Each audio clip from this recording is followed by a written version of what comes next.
I am traveling to Florida next week to see my favorite uncle. He is my late father's younger brother. He's been sick for a long time, but now it's getting serious. This may be the last time we see him alive. As I prepare for my trip, I recall the most incredible story that happened 36 years ago when I was 17 on my first visit to my uncle's farm in Florida. I have only shared this story with my wife, and I thought you online folks would find it interesting as well. So here we go. My father passed away when I was 11 years old, and my mother remarried. We moved from Florida to Iowa, where my mother came from. She remarried her high school sweetheart, who was a pastor in the local church. My stepdad and my mom spent most of their time doing activities that had to do with church. They didn't have to worry about money because my uncle was supporting us financially. I love my stepdad. He's a good man and would go above and beyond to put a smile on everyone's face. He barely had anything to his name, but a really good heart. Before my dad's passing, he ran a 160 acres watermelon farm along with his brother in Florida. It's a family farm, so the farm was handed down to them. My father and uncle were close, and his passing affected my uncle immensely because not only were they brothers, but they were also business partners as well. Ever since my dad passed, my uncle has been sending dividends to a trust to support my mom and my two younger brothers financially, so we were well taken care of. During the summer of 1986, I was 17 years old. My mother wanted me to visit my uncle's farm in Florida, since I may inherit a lot of it when he's gone. I remember how much I hated it because I wasn't an outdoor person, and farming wasn't something that I would ever see myself doing in the future. The scorching sun, the sweat, the dirt, the farming, that wasn't my cup of tea, but I had no choice. I was a good kid, and my mother raised me well, so I had to step up and get used to the family business. On that day, my mom dropped me at the airport, and I took the plane to Florida. As soon as I got off the plane, the scorching Florida sun beat down on my face. My heart raced with anticipation as I breathed in the warm, humid air. I had traveled all the way from my small town in Iowa to work on my uncle's watermelon farm in Florida. As I walked towards the exit, I spotted my uncle. Let's call him James. He was waiting for me. We haven't seen each other since I was 11 years old. My mom is from Iowa and never cared to bring us back to Florida to visit my father's side of the family. My uncle was a tall, weathered man with callous hands that spoke volume about the hard work he puts into the farm. He was my father's doppelganger. I couldn't help but admire his dedication and commitment. He took the business from after my dad passed and turned it into a thriving business. Once we reached the farm, my uncle introduced me to his beautiful young wife. Let's call her Elena. She had a captivating green eye and a warm smile that instantly made me feel at home. She looked fit and had a good-sized breast. Even at that age, I was impressed by my uncle's taste in women. It was hard to believe that she used to be one of the workers on the farm. My uncle is a very hands-on person, and so was his young wife, and that explains why she looked so fit. My uncle was 44 back then, and she was maybe 28. Uncle James had fallen in love with her, and they got married soon after his divorce from his first wife. He had two daughters from his previous marriage, but they have left the farm with their mother. The next morning, I woke up to the sound of roosters crowing and the smell of fresh coffee wafting through the air. I eagerly made my way to the kitchen, where Elena was preparing breakfast. The scent of bacon and eggs filled the room, and I was immediately hungry. After a hearty breakfast, Uncle James took me on a tour of the farm. Acres upon acres of lush green fields stretched out before me, dotted with rows and rows of watermelon plants. The vibrant green striped fruit glistened under the sun. My uncle took a knife from his pocket, and we cut open one to get a taste. It had that sweet, sugary flavor. The texture is crisp and not too firm, and very juicy. Uncle James explained the meticulous process of growing watermelons. He told me how the seeds were sown in early spring, nurtured with care, and watered daily. As summer arrived, the plant grew, and the fruit began to develop. It was a delicate balance of providing the right amount of water, sunlight, and nutrients to ensure a bountiful harvest. As the day rolled on, I became fully immersed in the rhythm of farm life. Every morning, I woke up before dawn and joined the Mexican workers in the field. Juan, Pedro, and Miguel were my uncle's trusted men. They were hard-working men who had been with my Uncle James for years. They taught me the tricks of the trade and treated me like family. The men traveled back and forth to Mexico during on and off season and normally come back to the States with a handful of help hands. This year, along with other men, Miguel came with his 18-year-old son, Carlos. This is the third time Carlos has been to the States, and his English was good. Since he was almost the same age as me, we would hang out together after work, drink beer, talk about school life, and girls that we would like to hook up with. Back then,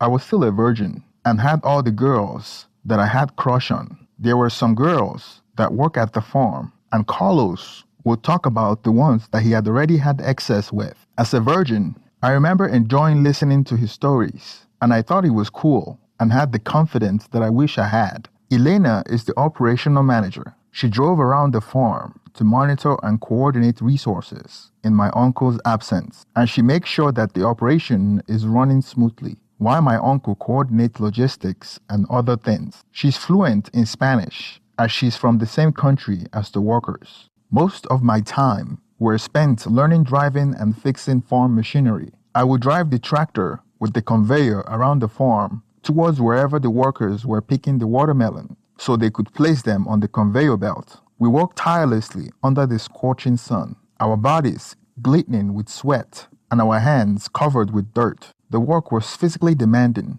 but I relished every moment. There was a certain satisfaction that came from tending to the plants, watching them thrive under our care. Each day, we would harvest the ripe watermelon, carefully plucking them from their vines and placing them on the conveyor, and then on the large crates where the forklift is waiting to put them on the trucks. The weight of the melons tested our strength, but our determination never wavered. It was a delicate process, ensuring that the fruits remain intact and undamaged. As the summer progressed, the watermelon harvest grew more abundant. The farm buzzed with activities as trucks arrived to collect the crates and transport them to the local markets and grocery stores. Uncle James had built a reputation for his exceptional watermelons, and demand was always high. In the evening, after a long day's work, we would gather in the farmhouse for a well-deserved meal. The table would be filled with hearty dishes, cooked by Elena and some help. It had been a particularly hot day on the watermelon farm,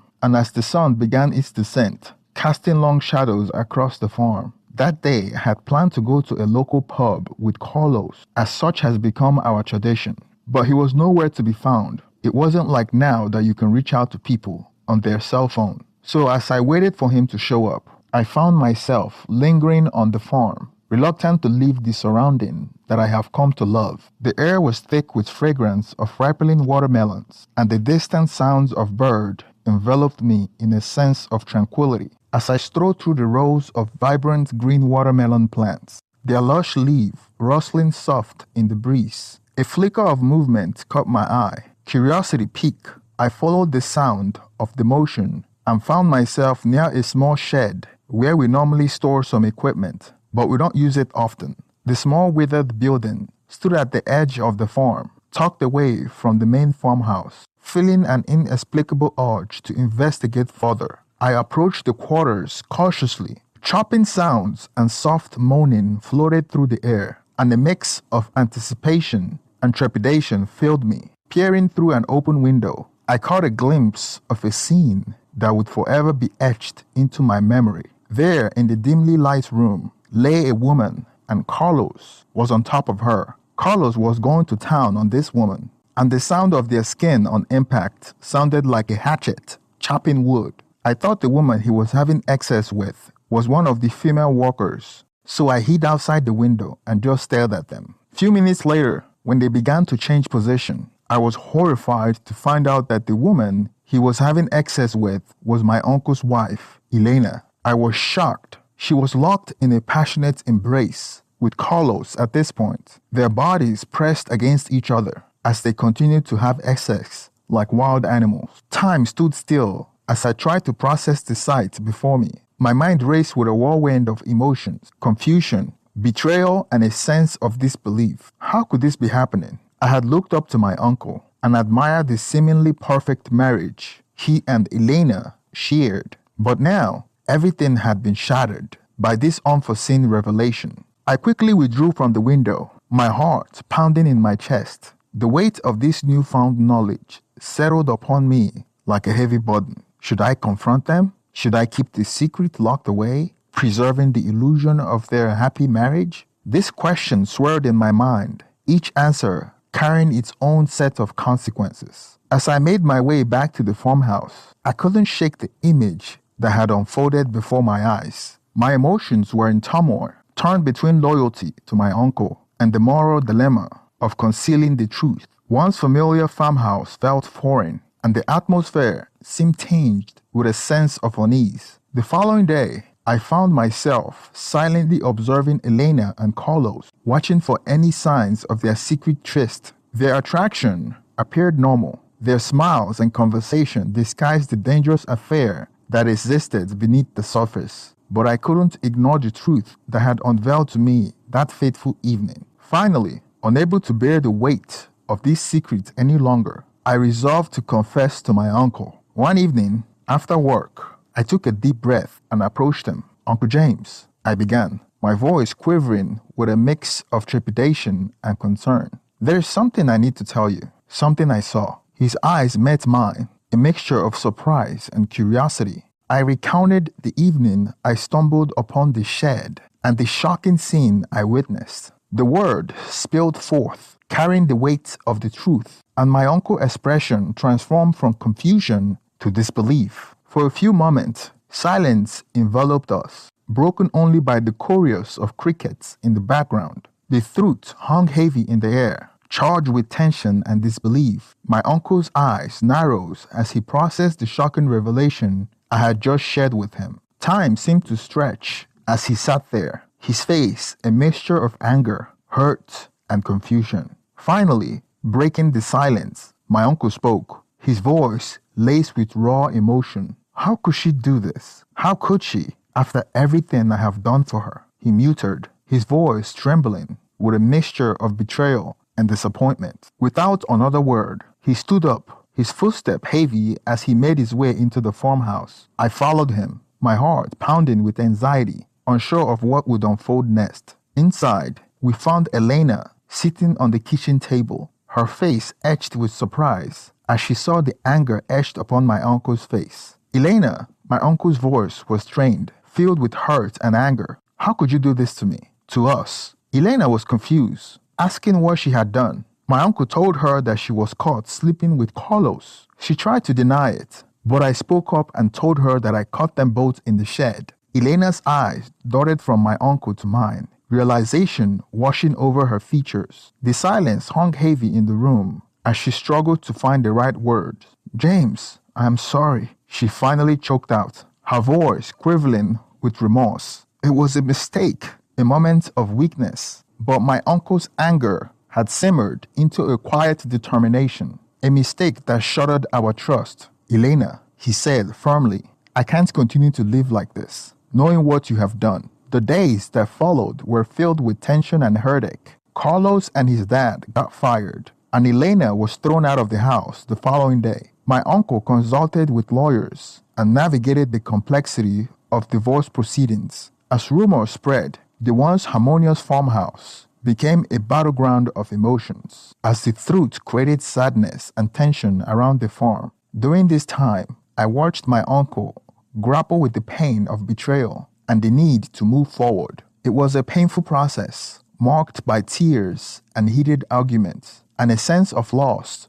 that hung heavy in the air. The farm, once a symbol of family unity, became a reminder of broken promise and shattered dreams. As the divorce was finalized, my uncle emerged from the ordeal with a renewed sense of purpose. The farm, now devoid of Elena's presence, underwent a transformation. It was a period of healing and rebuilding, as my uncle poured his energy into revitalizing the business and instilling a new sense of life into the fields. Together, we worked tirelessly as I took on Elena's previous responsibilities and some, tending to the watermelon plants, determined to restore the farm to its former glory. The rest of the Mexican workers stood by my uncle's side, unwavering in their loyalty and support. Their dedication and hard work became a beacon of hope, a reminder that despite the challenge and heartbreak, life could move forward. In time, the wounds began to heal, and a newfound sense of purpose enveloped the farm. My uncle's resilience and determination were evident in every aspect of the operation,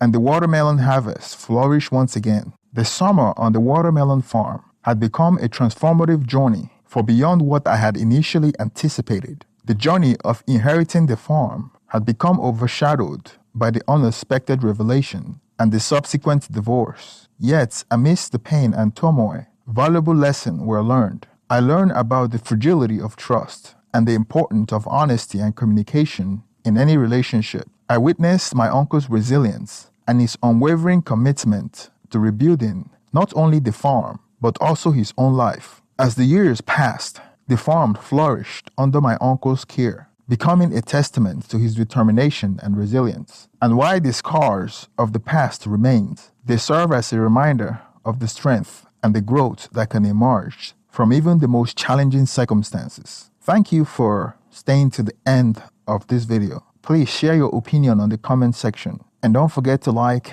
and subscribe. Thank you and have